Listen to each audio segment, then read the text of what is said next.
Good morning, ladies and gentlemen. Eddie Marcus here again. This is March 3rd. Yesterday, March 2nd, was my birthday. And I believe I shared with you that it was the morning, the first morning that I can remember, that I woke up and the telly was on and they weren't talking about Donald Trump. In fact, they were talking about some wonderful situations in life. And they were sharing those experiences on the internet and other media sources, letting people know that kindness is out there and how wonderful it is, how relaxing it is. I mean, it was really great. But this is the third. This is another day. And you know, they are talking about Donald Trump. If there's nothing new to talk about, they're talking about his history. They'll work it up from the time he came on the scene. They'll do it over and over and over. So all you got is Donald Trump. And I was thinking about how all of this stuff really implies the corruption that is not just in the world, but is in America as well.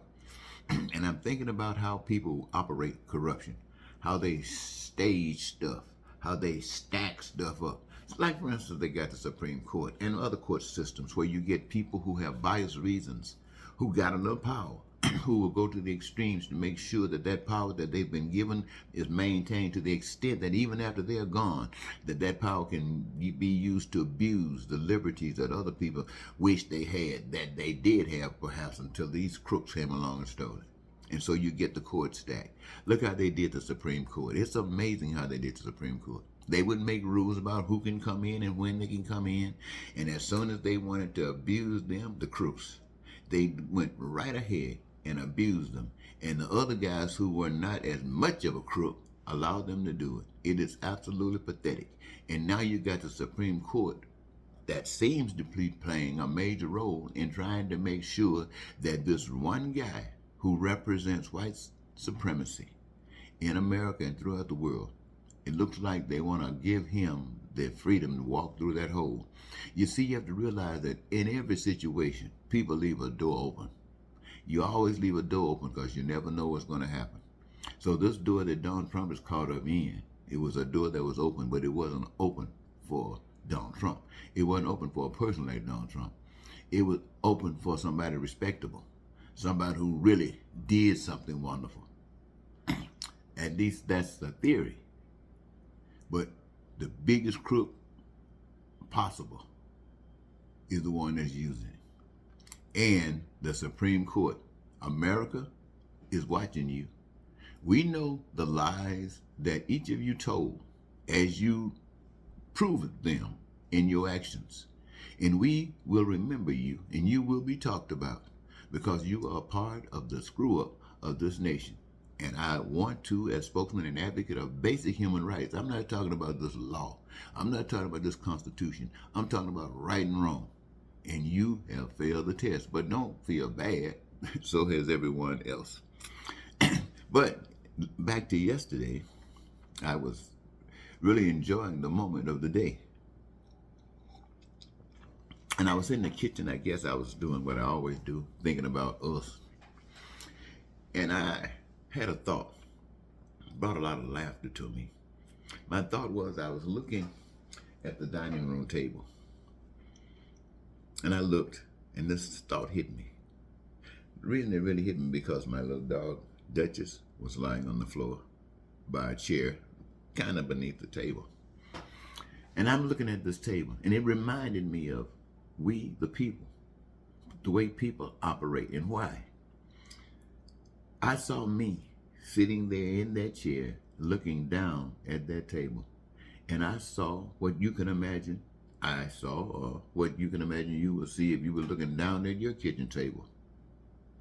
You would see basically the basic things that makes up a table. And that's what most people would see. Then I thought about people who have different positions. I thought about that the Duchess was short. Duchess is not able to sit up, stand up, look up, look down on the table. Duchess is short, little small dog, lap dog like, who can't do anything but look up, look straight down the straight line or look up. So under that table, all she could tell if she could talk, or if she represented a person who has been denied the ability to see from the top. All she knew was the bottom of the table. So if we were talking about a table, one person would be talking about the top, defending it if they need to be defended, and the other one would be talking about under. And they could possibly get in an argument and do everything to make sure that a table is never produced or whatever the situation might be. While they both love the table, and they're both talking about the table, but they don't know it because they only know one side of the story, and the other side does not matter. See, if the other side mattered, they would reach out to find out what's on the other side. And from the bottom, you would find out that's on the other side of the top. And from the top, you would find out that what's under is the bottom. And so that you both now can come together and get this table right. Like Republicans, conservatives, like looking at the table on those positions. Democrats, liberals supposedly, they're looking at it a different way. Everybody trying to deal with the same situation, but they're looking at it from that one point only, and no one cares about the other perspective, and so nothing gets resolved. Over our history, to the point now they're trying to tear it down. But the advocacy of basic human rights is that we do not allow that to happen, that we take the lead, that we represent through our actions people all over the world. Perhaps a decision needs to be made. A decision needs to be made whether we want to live heavenlessly, whatever that means, or like heaven on earth, or hellishly. And what am I referring to? Living like we live today, where you got lies and hate and racism and bigotry and all of these kinds of things that's going on, pain and suffering and poverty, crime. And do you want to keep on living like this? Or would you choose to live where you got a job or career, something that you love doing? And by doing that, allowing you to live in peace and be prosperous and free and happy with joy and living your dreams. You got to have this put before the people of the world. Ask them, what do you want to live like? Do you want to continue with war? Do you want to continue just bombs and stuff like this? Do you want to continue what's happening with Russia, what's happening with Israel? Do you want to continue that kind of stuff going on? Or do you just want to have all of you're never worrying about anything? Food, clothing, shelter, education, healthcare, transportation, and any of those things that's important to you that the people have determined are important. And the resources given are used from the earth, nature, by the hands of people who are going to use them free, and created it in an abundance so no one would have to suffer a lack. You should have that choice. And it shouldn't be about who running the country. It shouldn't be who got money. It should be you, the people, decide. Do you want to live like you are in heaven, or do you want to live like you're living in hell? Now, somebody might say the decision has already been made.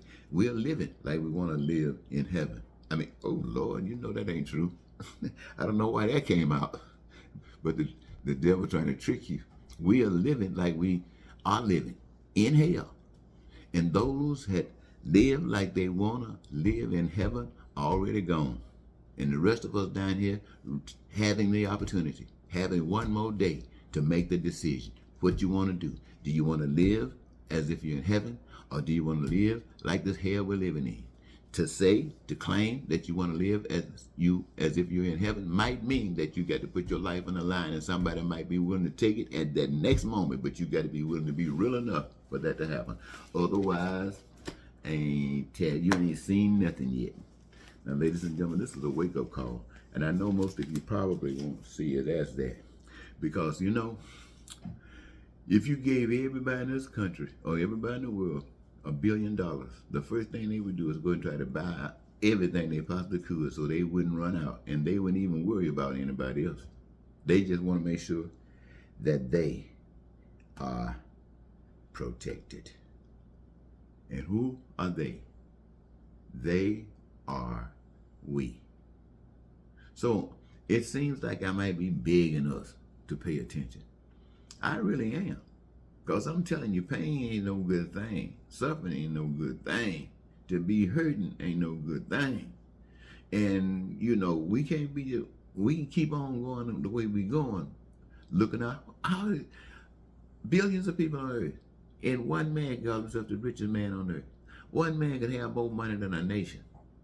What kind of foolishness is that?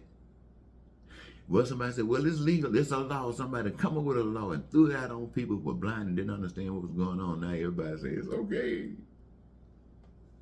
Come on, folks. Come on. The pain is something that we're going through right now. One of these days, we won't be going through it. We will be going either through some of the worst stuff you could have even imagined, or we'll be going through some of the best stuff. And now you couldn't even imagine that either. Think about it. It's in your hands as well.